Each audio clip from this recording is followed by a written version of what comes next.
Hey everybody, welcome to the Highly Unlikely podcast. I'm so excited about our guest today, which is Jay Stringer, the author of the book Unwanted. Jay has researched and studied unwanted sexual behaviors, and we're going to dive right into that topic today, talking about sex and the body parts involved. So if you have kids that are listening or little ears around you, maybe proceed with caution, but I believe you're going to benefit greatly from our time with Jay, and I'm excited for you to jump into the conversation. So let's do that right now. Well, hey everybody, welcome to the Highly Unlikely podcast, and I'm so excited today. I've been looking forward to this one for a long time because today our guest on the Highly Unlikely podcast is Jay Stringer. Highly unlikely. Highly unlikely that he would be in Bismarck, North Dakota. I'm here though. But here he is. Yes. And Jay, I'll let you introduce yourself to people actually, but you're an author, therapist, do many different things. Why don't you just say hi to everybody and let them know what you do? Sure. So I am a licensed mental health counselor, ordained minister, and I also did a fair amount of research on just a topic that I refer to as unwanted sexual behavior. So the use of porn, extramarital affairs, buying sex, kind of any dimension of someone's life that is unwanted. And then I am married to my wife, Heather, who is also a psychotherapist. And we have 2 kids, about 9 and 7. So define psychotherapist, because people probably hear that and have all sorts of ideas. But. Yeah. So psychotherapy is essentially like this kind of study, this investigation into how have our early attachments and our early relationships how have they gone on to kind of shape our lives? So much of what we are experiencing, we don't just arrive at marriage or adulthood as a blank slate.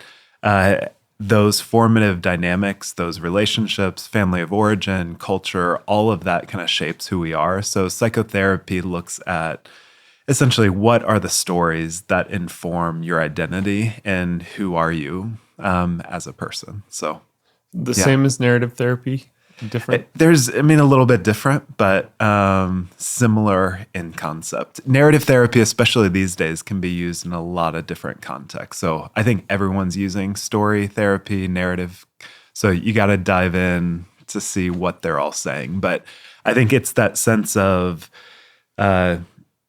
narrative therapy, psychotherapy is this recognition that so you might be over here in the present. So the present could be a relational conflict, a anxiety, a depression, something. But until a bridge is kind of constructed from the past or from the present to the past, you're going to continue to cycle through just a lot of efforts to get rid of your anxiety or get rid of an unwanted behavior, rather than building the bridge to kind of understand what is this form of behavior or anxiety actually communicating to me. So psychotherapy is just that invitation to say, look, there's more going on than just a mere struggle with anxiety, depression, or an unwanted behavior of any kind. So we are storied people. Yes. Yeah. Okay, so before we get into it, we have a tradition that I have to uphold. Which is a question from the bowl. Uh-oh. That's a boring one. I don't know if I'm allowed to do that. Audible. I don't know if I'm allowed to. What is your favorite food? I know you're a little bit of a foodie. You live in New York. What's your favorite food? I don't know. That I would say there is this list called a James Beard award winning. And so I usually follow that list and just see is there a new chef? Is there some concept that's opening up. So the first story that came to mind, we can get into my own story later, but we've talked, off camera just around the role of donuts and jelly donuts. Yes. Well, my nickname in middle school was Donut. Showed up to middle school kind of wearing this white striped shirt, had a jelly donut that leaked on my belly, grew up in the era of the Pillsbury Doughboy, so that my middle school peers used to put their index fingers into my belly. No, I'm smiling. It's a form of my own trauma. But, I know, are we allowed to laugh or no? Yes, you have permission to laugh. Yes. So that was the story was Donut, right? And then I have a lot of memories of growing up as a pastor's kid and, just eating so many donuts before church, after church. It's just this donut It's a part of the calling. Yes, totally. A good way of putting it. So there has just been noise around donuts for a really long time. So, some friends and I went to a restaurant in Chicago, and one of the items that they had on this menu was a donut. Like it was a whole course just called donut. And I remember seeing it on the list, and I was thinking in that moment, I have not enjoyed a donut since I was in middle school. Like I have not enjoyed a donut without some level of noise, mockery. I shouldn't be eating this. Mm-hmm. And I trusted the chef. And so I bit into this. It was kind of a donut, but it was a roll, and it was warm, and it was one of the most comforting and soothing things. And I don't normally cry over food. But that was the last meal that I cried at, like Wow. legitimately cried at, because it was like, this is so comforting and this is phenomenal food. But it was also that sense of like, I felt like God had created a menu of like, you're going to have to re-engage your shame and your humiliation. And here's how I'm choosing to do it. And I lost it. Wow. It was the best bite I've had in the last couple of years. And I think my story flows into that, but it was an incredible meal. So I think about that meal a lot in the last couple of years. So Yeah, I want to ask you kind of about what brought you to now psychotherapy, but I think what you said is really important because I think there's droves of people who have been through trauma, but have never tasted, redemption or restoration in their story. So what brought you out of your own story and into other people's lives to really explore this? Misery. You don't get into this without some level of crisis or disruption. What brought me to this? I mean, there's so many stories that come to mind. So I grew up as a pastor's kid.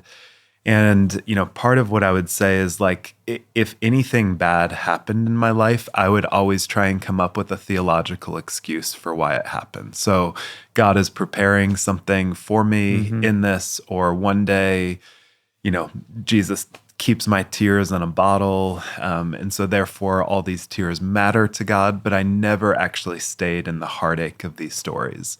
And I think it was in grad school, in seminary, my own struggles with pornography, a lot of my own unaddressed anger, kind of entitlement within relationships and having breakups. So I think I was just like looking at the, place of my life and just not liking who I was. Like I felt like I didn't like my body. I didn't like who I was. People were having difficulties with me, just a lot of my own kind of hidden sins.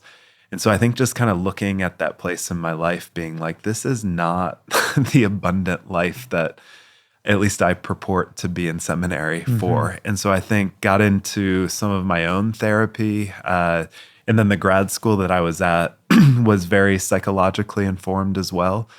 And so just that invitation to, again, see like that this present crisis is not just a result of my own sin, my own moral failures, that this is actually a story that I need to go back to. And that changed everything for me, was really this invitation to, I think of Jesus' words in Matthew 5:4, where he says, "Blessed are those who mourn, for they will be comforted." I hated myself. I wanted self-contempt to motivate change, not mourning, not exploration. So I think that was the path, is I need to get in touch with my story, my life. And that's when my world, my life really started opening up. Yeah. What do you think people who maybe aren't as exposed to this conversation or that kind of therapy, maybe their reaction or their preconceived notion to hearing that might be? Yeah. I mean, I think therapy has that connotation of like, okay, so you're coming in here, which means like you had a big T trauma. So there are two types of trauma that we distinguish in the field, like a big T trauma and small T trauma. So a big T trauma would be like 9/11, Hurricane Katrina, a war veteran. And sometimes we think that that big T trauma is actually legitimate. And then my small T trauma is like, yeah, I was humiliated or I was mistreated in middle school, but who doesn't have one of those stories? Or, yeah, my dad could lose his temper, but like trauma, come on. So I think it comes from this comparison of trauma, and just you cannot compare trauma stories. And so I think just to be able to say we don't compare anything to a third world country. We don't compare it to war. We compare it to the Garden of Eden. And people do this, right? Because even in telling their own story about Jesus, they'll say, well, I don't have a big dramatic testimony. Or they'll kind of discount the pain that they've gone through because they can always think of somebody who's had it worse. Exactly. Right. And I have done trauma work with women who have gone through kind of female genital mutilation, FGM, like have been through severe trauma. And part of what they would say is, at least I didn't have my parent shot in front of me. And I've done trauma work with those individuals, and they would say, I lost my parents, but at least I had a peer. I had a friend that I could connect with. And that's better than that person over there who didn't have anyone to accompany life through. So we are always kind of comparing one form of trauma to the other. And it's just, we have to admit that it's not helpful. So I think that's a big resistance, is my trauma isn't big enough, or I should be over this by now, or this connotation that like we're just here to blame our parents or blame our systems. And, the distinction I always make there is like, yes, you need to study your sin and understand the way that sin works in your life, but far more, you have to step into how have you been sinned against. And that's what the real task is to understand that this isn't for the process of blame, but it's for the process of kind of the healing that God wants to do in our lives. And most people don't choose therapy or pastoral counseling until there's a marriage breakdown, until there's kind of like stonewalling, conflict, a porn use gets discovered, some grief, loss of a parent. And crisis is usually what motivates people to go into this. So I don't think it has to be that way. I think therapy, getting into your story, is one of the most intriguing, enjoyable, and certainly painful, not underestimating. But part of what the neuroscience and kind of science is showing us is that, our capacity to feel joy as Christians and as people is in kind of direct correlation to our ability to feel grief and sorrow. And so if you're closing your heart off from grief and from anger and all those heartaches, you're indirectly also shutting the valve to experiencing joy. And so I think if there's people out there that are like, I want more joy in my life, but you actually have not suffered and you have not engaged your suffering, I should say, then you're actually not going to be able to kind of understand the path of joy. And I think that's the paradox of the gospel and healing, is that it's in these places of heartache that we come to understand not only the kindness of God, but also our story and our identity, which are the very raw material to find joy and meaning in life. Yeah. I love, Jesus repeated a prophet, and he said that he came to declare freedom for the captives and release for the prisoners. Yeah. And I think about that so often. I don't even know if this is like a good exegesis of scripture or not, but I think about that often as a prisoner is somebody who did something that put them in a certain space, right? A captive is someone who is dragged away into something. Yes. Yeah. And they had to live as a consequence of that. And sometimes people don't touch topics like this because maybe they're ashamed of what they've done that's led them there. But others, I think, were maybe dragged into it. Yes. They were taken captive by something that happened to them, and so sometimes that can stop the conversation. So I just want to give people permission. Yeah. I think I told you earlier that we've tried to really take the conversation about therapy and say this is not for the few, the broken and the demised. It's for, it should be normal for everyone. Yes. It's what every one of us should do, is try to put our story back together, because part of the greatest experience of God's redemption in my life is recognizing that I'm not who I could have been, or what I would have become apart from Jesus. Amen. And the brokenness that was allowed in my life, God has restored it. And that brings joy. Yes. And I see so many people just kind of in this malaise almost of like not experiencing the low or the high. Yeah. Almost because they don't want to go there. No, you're exactly right. Yeah. Yeah.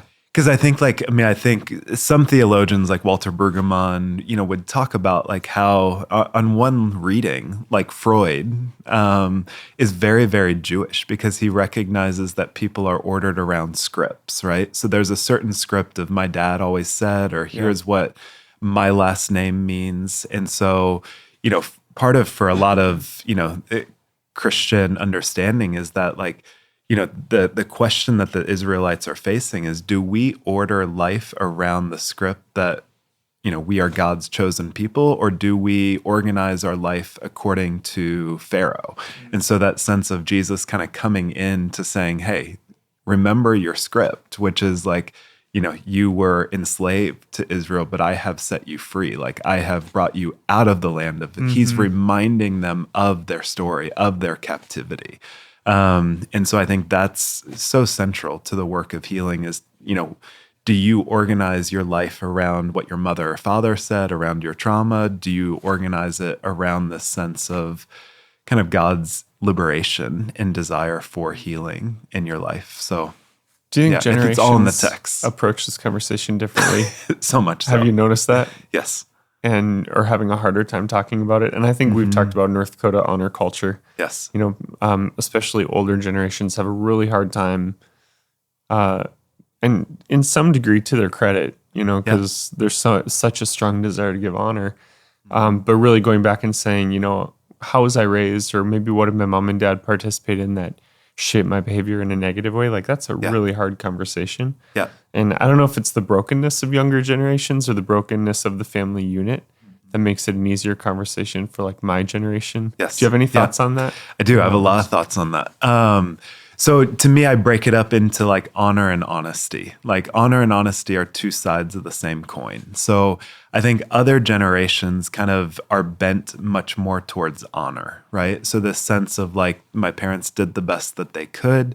They worked really hard. They put food on the table. And then when you look at my dad actually went to a game or two, but his dad was completely removed. But like, let's celebrate him. So there's a sense of like, we want to honor him.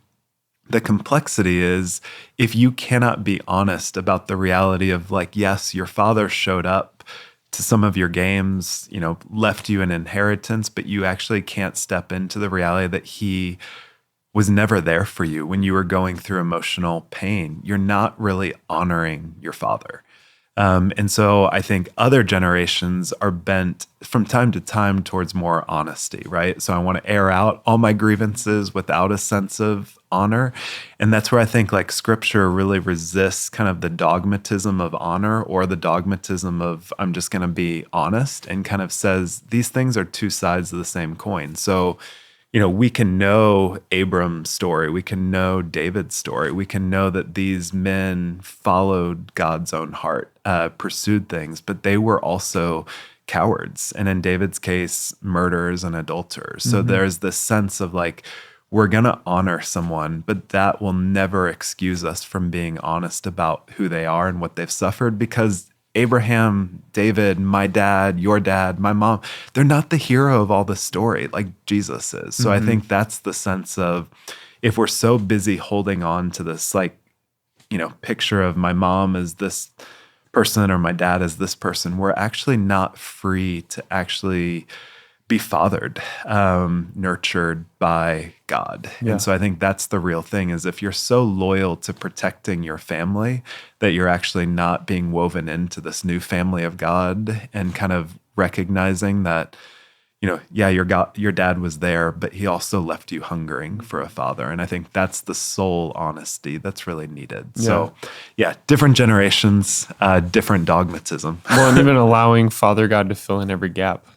That maybe was left in your life. He says he's the father to the fatherless. And so thank goodness that even in our brokenness, he can fill in those gaps in our lives. So for those that don't know, I know many have heard from you, some have read your book Unwanted, but just unpack for a little bit the work you did. Sure. And kind of what was discovered. And I might try to sneak in there where you think you're going next. Too, okay. Okay. So, I mean, if I were to, part of what I would say is like, went through puberty while attending a Southern Baptist high school in Virginia. Like, you don't want to do that. So grew up in purity culture, just a lot of, I would say just not great messages, bizarre metaphors, kind of, really that just built in a natural distrust of pleasure, anything sexual. And so the framework that I feel like I came out of, I would refer to as lust management. So it's bounce your eyes, the first look is free, but don't have your second look type of thing. Get some internet monitoring put on your computer. Get into accountability. If you're really struggling, maybe get into some therapy. So it was all this sense of like trying to manage and contain your sexual life. But as I was kind of thinking about writing this book, I had a friend of mine who was actually my old youth pastor say to me, he said, Jay, when I've been having the same conversation with my accountability partner for 15 years, something isn't working. Yeah. And just kind of realizing like this is a disaster. So we know that the rates of unwanted sexual behavior are growing. A third of all kind of marriages will be impacted by infidelity. 30% of porn users are now women. 2/3 of kind of the church congregation is using porn. So we know that these issues are just everywhere. They're incredibly prevalent. And yet our approach is lust management. And I just knew from silence. my own... Or silence, yeah.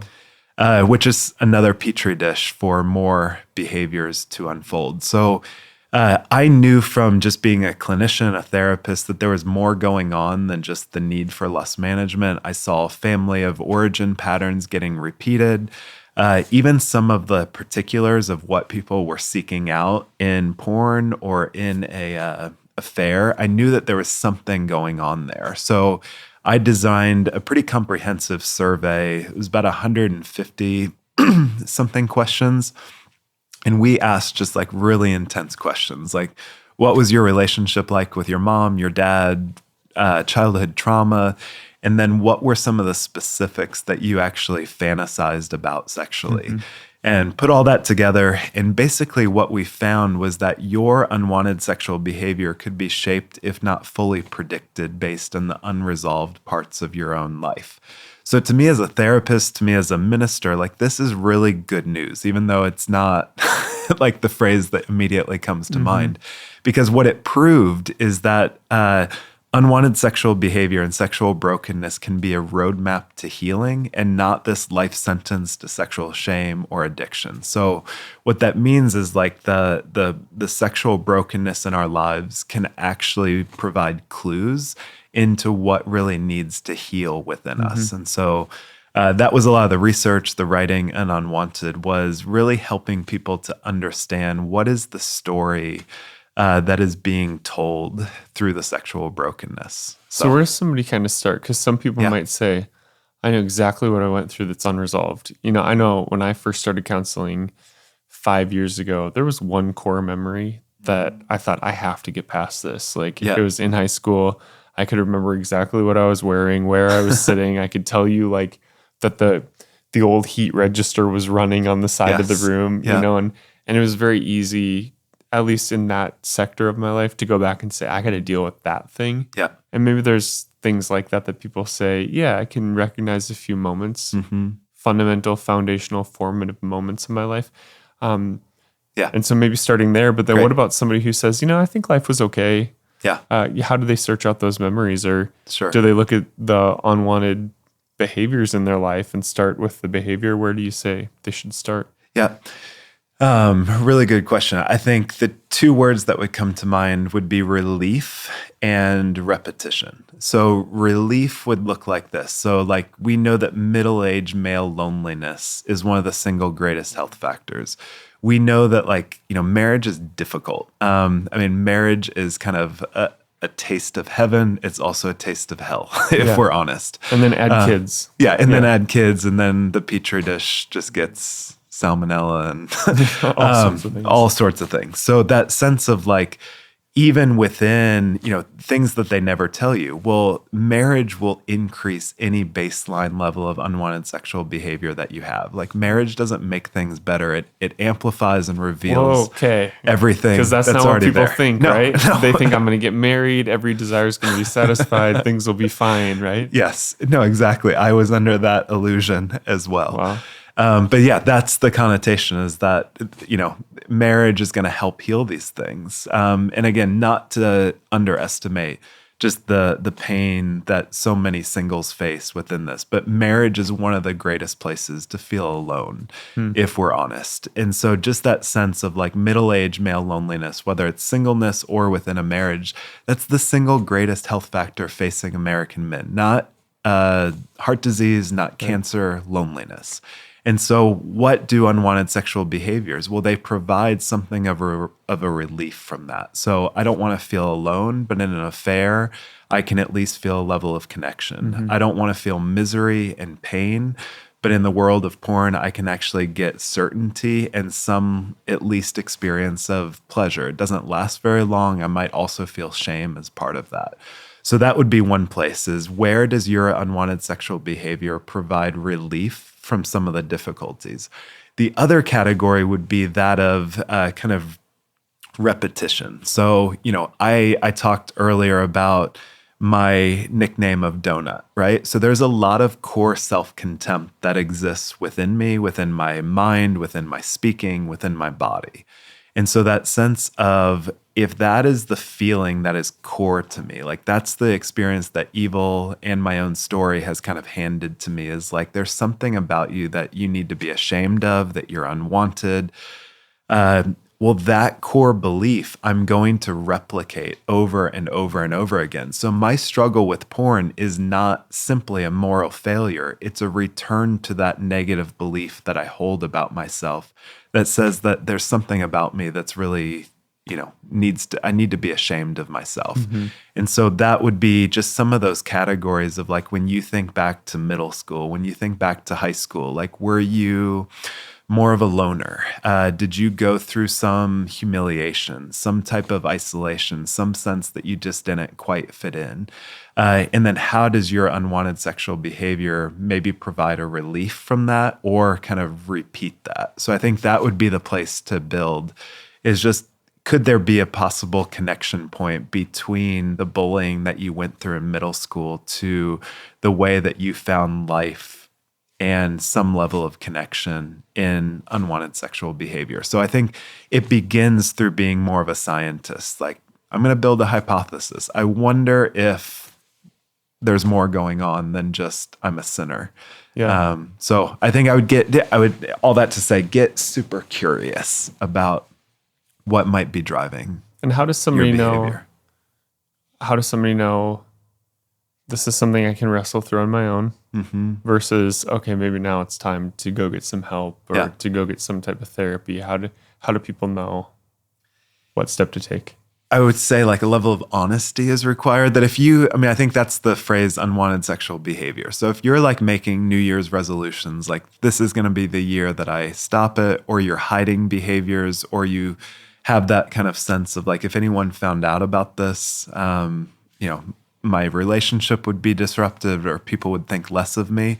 You're believing a lie that your sin and difficulties actually separates you from relationship. I think part of the paradox of the gospel is that our failures actually connect us. They do not disconnect us. And so I think that, the relational triune God plays into that, but just that sense of like, we need other people to reflect back to us who we are. So, without the chef creating the donut, I probably would not have engaged a donut in that capacity. So I need other people. So that's one of the things that I would recommend, is just like, don't try and do this alone. Isolation is so much of what creates these issues to begin with.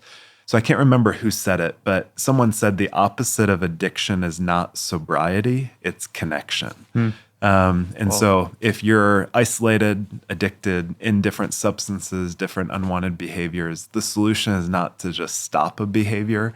The solution is to get some connection and then learn what are the primary motivators that are bringing me to this. Yeah. So I'm hearing you, and part of what you've said a few times is, the donut story from your own past. But when you talk about like self-contempt, you're talking present day. Yes. And I think people will maybe look at you and say, well, aren't you a professional? Like, don't you have it figured out, kind of thing? And I think part of that comes from an idealism of, I'm going to identify it, or I'm going to pray it away, or once it's dealt with, it's done. And can you give just kind of a dose of reality of like, hey, what does this journey actually look like going forward for people? Because I think part of what I feel like we need to unravel is the expectation that I should walk out the door and it changes. And if not, there's something wrong with me. I know. I encounter that same belief and thought all the time. So so glad you're putting your finger on that. So I think of two different categories. I'll go Old Testament and then New Testament. But Old Testament, there's this kind of Jewish line of thinking that they would kind of look at our evangelical understanding of salvation as like this one-time event, as kind of like, what are you talking about? Yeah. So if you were a Jew, it would be, we have been saved, God saved us, we are being saved, and then we will be saved into the future. So in a Jewish understanding, past, present, future is all kind of, I mean, where does God dwell? Well, God is past, God is future, God is in some ways present. And so that sense of like, I think we can look back at our life and say like, I have been saved. There's no doubt in my mind. The goodness of God has come to me in some of these stories. But I also need to look no further than my own marriage, my own anger and difficulties that I experience within my friendships, my own kids, to know like I need salvation to come to my house tomorrow. Yeah. So I think there has to be that built-in humility of saying, yes, there's been goodness and healing that's come. And then also many years later, I'm going to need more and more of that. So I don't ever want to emphasize one moment. I mean, I think those moments are beautiful and good, that we find healing, that we find kind of our stake in the ground moment, that we understand some things, but we need to learn that this is a journey. And that's what I would say about that. In the New Testament, part of, when I think about Jesus, kind of at that Last Supper, he has just spent 3 years with his disciples. So, I mean, they have walked day in and day out. They've witnessed him do miracles, solve. I mean, just you got to walk 3 years of your life, like over 1,000 days with the creator of the universe. And at the end, they're breaking out into essentially a food fight about who's the greatest among them. And so even that sense of like, these people had 3 years with Jesus and they still don't have it all together. And so I think that is just such a window of like, some of us have been walking with Jesus for a year, 2, 3 years, but like, at least I would like to believe that if I was walking day in and day out, I would be very different at that Last Supper. And it's just not true. So I think like we just need to understand that this is a journey, this is a process. And we need to be able to stay humble, to be able to say there's so much stuff that needs healing and those inner vows and agreements. And there's more joy to be had. There's more life to be had. So I feel like that should just be a release on the pressure valve for every pastor, who's journeyed with people and then people fall off the rails, or as a pastor, you're not getting better and you're struggling, or people have left you after that amount of time, like Judas did. And to just say, man, it's not all on you. And that doesn't mean that you're failing. I think there's probably leaders listening who just need to know it happened to Jesus, and he spent 3 years with these guys. And still the last conversation was like betrayal. Pull your hair out. Yes. Is there something wrong with me? And man, just encouragement to leaders that are listening. Like it happens, it's part of the journey. Yeah, especially if you're a leader. I mean, it's just you have to get unfortunately have to get so used to betrayal of people idealizing you and then devaluing you the moment that it's convenient for them. So, I mean, there's so much heartache in leadership. Yeah. So we've talked a little bit about Unwanted and I can't remember the kind of the questions that you answer in the book. It's how did I get here? Why do I stay here?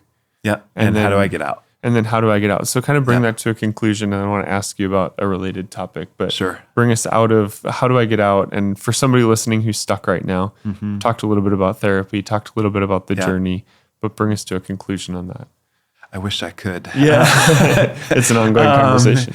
So, I mean, there are a couple things that you can do. I mean, I think like from a very practical standpoint, I would say like, get the book and kind of just ask yourself questions like, does this material resonate to me? Because a lot of us want to get to that third question of how do I get out without exploring those first two questions of how do I, what's my story, and then why do I stay here? Yeah. So community is really important.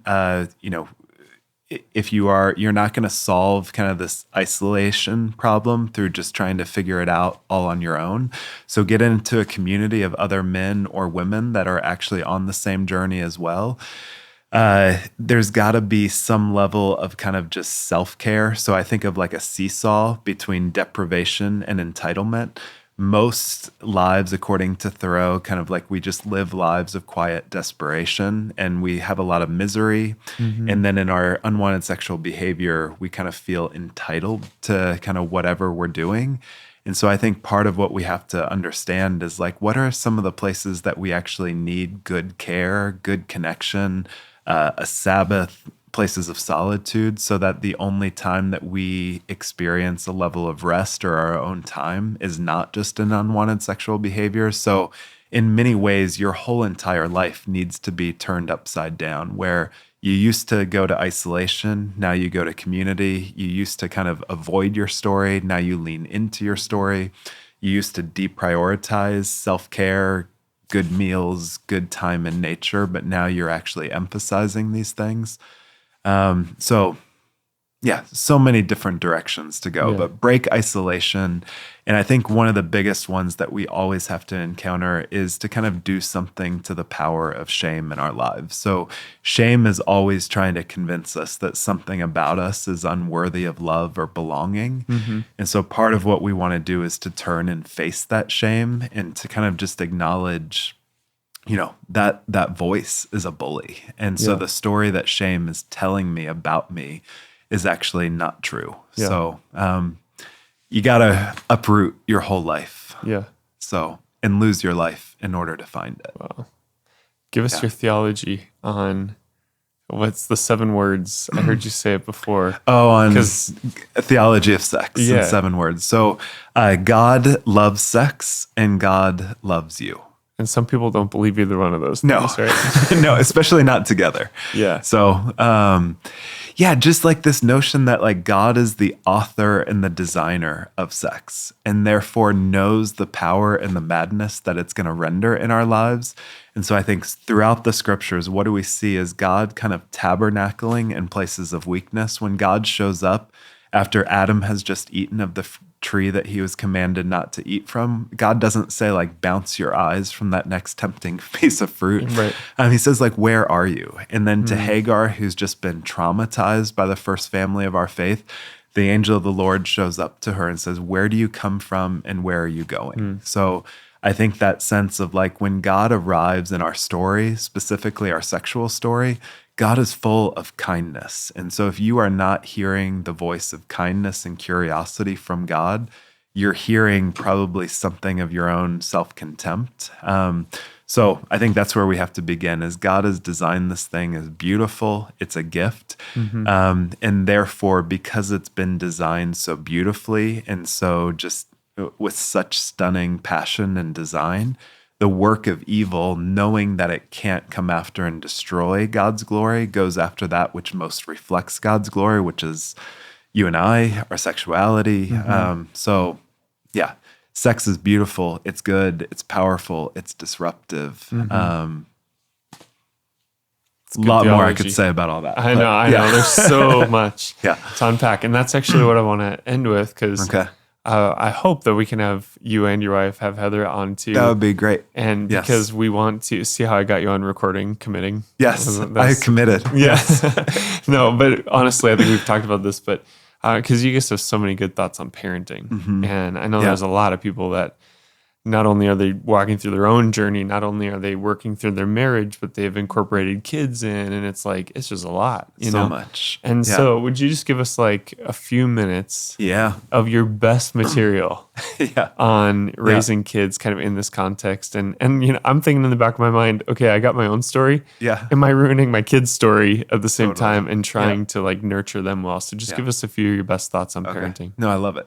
We'll do a podcast, but I think we also need to do a conference. Yes. So true. If you're willing to say yes to that on camera and recording. Yes. Because you're right. This is one of those topics that you don't receive any training for. I remember like when we had a home birth. And so, but that first night after the midwife and the doula leaves, it's like, is my son cold? Is he gonna like, and so I remember like cutting the little onesie sleeves being like, I'm like, I had more training for driver's ed than like how to raise a child. Right. And then it's like, oh no, that's just a microcosm of the rest of his childhood. Yeah. So we have to kind of be able to say like, we have not equipped people for this conversation. So the example I always use is like, you don't teach people how to cook through just teaching them about food poisoning. I mean, that's never going to motivate people for this. So when I think about parenting, I think this isn't all my own thinking.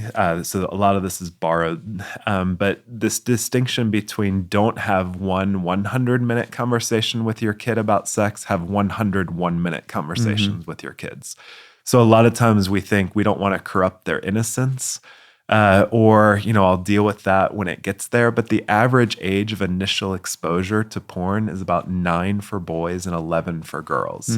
And so just that sense of, part of what I say is that if you as parents or a faith community are not going to be the primary sex educators of your children, the world of pornography or their middle school peers are. And that's the choice in front of every parent. Will you be the educator or will they be? So that's one. I would say another big category is like be your child's Google. So you want them to kind of go to you when you have a question. And so the way that you do that is to kind of have a lot of conversations with them across the lifespan. So they understand their bodies. They know kind of correct anatomical parts. They're not private parts. They are kind of named what they are. So knowing they have a penis, knowing they have a vulva. So I think just inviting people into those conversations, and some are going to be very proactive and some are going to be responsive. So a proactive conversation would be, if I have a son, he's about to turn 13, I might say sometime around the age of 10, probably even earlier, just want you to know, son, like your body's gonna go through like these massive changes, and God designed this, but you're gonna get like armpit hair, you're gonna start stinking, but then you're also like you're gonna have sexual desire, and you're gonna want to kind of touch anything. You're gonna have a lot of curiosity, and that curiosity, that desire is good. And now we need to kind of develop a framework and a value system around how do we honor God with all of these desires and all these passions. But you need to know, like as 1 Corinthians says, the Lord is for your body and your body is for the Lord. Not just your body is for the Lord, but God is actually for your body. So we want to create conversations over the lifespan to invite them to that. So, and then I would also just kind of add media to all of this. The average teen these days will be exposed to about 9 hours of media every single day. And so just that sense of like media is discipling our kids. So as much like relational time, real life time, real book, real outdoors time that you can get with your kids, those are just so significant from just a framework of being able to spend quality, emotional, relational time with one another. So I'll pause there, but any other ones come to mind from what we... I heard somebody say every time that you drop your kid off or turn on the TV, you are delegating the discipleship of your child, to whatever you just put in front of them. And that's just such a scary almost thought. And that makes me as a parent just much more intentional about like, I'm delegating right now teaching, and I'm delegating influence in my child's life. And especially at a young age, just knowing I need to guard that, and I need to... and maybe even better than guard it is I need to give context as well to my children and be the one educating them. So I love what you say about being their Google, having 100 1-minute conversations to kind of help nurture and guide them. And the other thing that struck me that you're talking about, I was kind of raised in a context in a rural church in North Dakota, people with good hearts, who wanted to represent the kingdom well. And but I think some of the theology I carried away was, like, don't really tell people about how good the grace of God is, because you actually, by telling them how gracious he is, you might inspire them to sin more knowing they'll be forgiven. So let's just Yeah. Let's scare the hell out of people, rather than like let the grace of God remove it from their lives almost. And because I think if we really knew how good the grace of God was in our lives, it would inspire us to live differently. Exactly. Yeah. And I think it's so much the same with this conversation. Almost like, don't say penis in front of your child because you might inform them of something that they shouldn't know. Or it's like, no, the more that you give context, the more that you lead them, the more comfortable that conversation is. Exactly. Over 100 conversations, the more they're actually going to look to you. Yes. And trust your voice in the moments when it really, really matters. And so letting that just be an encouragement to parents, like you might say, I don't know where to start. Well, you figured it out, and you know where you wish you would have had context. So just start to answer your kids' questions and give context. And for us, it started in the bathtub from as early as our kids could talk. Yeah. And we would just start to name body parts. Yes. And have open conversation about it and what was happening. So I respect that's exactly what you're saying. Yeah. Yeah. Yeah. I mean, we want to, to me, it goes back to that word disciple, or discipline. It's the root word to teach. And so all of parenting is about teaching. It's not being highly reactive. But I think the complexity that I would want to invite parents into is to address their own sexual story. Because a lot of times, if you have an unaddressed area of childhood sexual abuse, or you have your own porn history, or you have your own kind of just debris, you're going to bring that energy into the conversations with your kids. So, some of those categories of where people feel like, I'm just really anxious and I need to helicopter my parent because I don't want them to make the same mistakes I did. Well, that's a failure to actually engage your own story. And so you're trying to control your kid instead of actually stepping into your own grief. So I think it's so important for parents to do their own story and to do their own work as they approach this. So good. Yeah. We'll have to talk more. We'll do it again. Yeah. Yeah. Let's go. Awesome. Thank you so much. Yeah. For Do I taking get the to time. ask you a card? I mean, nobody's done that before, but This would be a good oh boy, he's mixing it up. It's kind of boring. Now he's going for a more interesting There's one. different color ones. I like this one. What's the worst thing you've ever worn, Pastor Josh? Oh man, do you know, honestly, I showed up to church one time to preach, and I had like these pattern Toms on with maybe like khakis and then another pattern shirt. Okay. And I literally sat down on my Pattern couch. squared. It was like a lot of pattern Okay. going on. And no kidding, a staff member walked in the room and looked at me and said, no.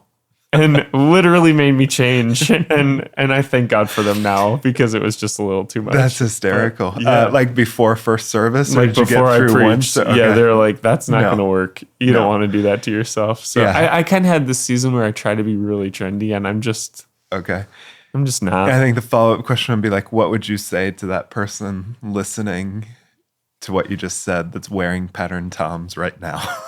That God loves you just the way you are, but change your shoes. Wow, yeah, good stuff. That's the best. The other one was so far. What was your favorite dessert? Which I care about, but not nearly as good as pattern Toms. Yes, pattern. Yeah, I think it's the double pattern. It's like that was the problem. Pattern. It's like compounding interest of patterns. Yeah. So happened. So I was trying to. One on its own probably would have been all right. Yeah. Yeah. Well, thanks for the question. Yeah. And thanks for being on the podcast. Yeah. Honored to be here. And Thank you. Yeah. Thanks to everybody who joined us. And remember to subscribe and rate the podcast. And we'll see you next time.